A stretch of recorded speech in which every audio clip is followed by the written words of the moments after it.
so great. Now you've picked the time and you've picked what type of ultrasound that you want. Now let's give you some tips for what to expect to get the best of your 3, 4D, 5D, HD ultrasound. Well, let's just be real.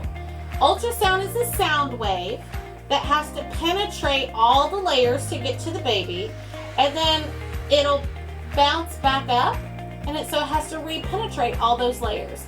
So if you're a mom that has a little extra tummy tissue, I would wait at least till 29 or 30 weeks before scheduling your particular 3D or 4D ultrasound, just so baby's tissue and that fat that we talked about earlier developing has got a little more density and a little more oomph to really return a strong signal to get a clear image. Now there's some other factors too. So moms that are a little short and have a shorter room as far as in their waistline, that baby's going to get tighter and squished a little faster than a taller mom. Does that make sense? Baby's got a little more room.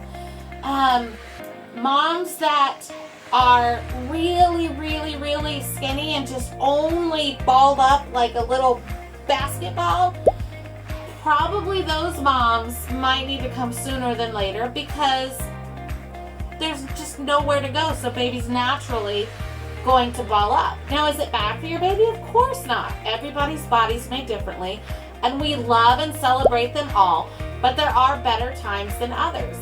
So shorter moms, can they go 37 weeks and get a good ultrasound? Well, some can, but most can't. Can taller moms get a good one? Most can, some can't. So there's never an always with ultrasound. A good friend of mine used to always say that. There's never an always. There's just always lots of what if scenarios. The other issue is, how is that fluid level going? Are you drinking lots of water? Do you have any cervical incompetence happening where some of your amniotic fluid is maybe escaping?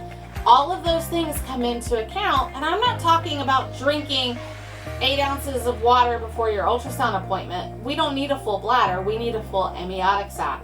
And the reason for that is so if baby is curled up, maybe we can knock baby's arm out of the way and think of a water balloon that the more water you put in it, there's room for me to move baby's arm. But if that water balloon's really small and I push, there's nowhere to go. Is this the be-all end-all and the answer that explains everything the best? Well, no, there really isn't one, but I hope these give you an idea of what to expect. And I look forward to seeing you in our studio soon.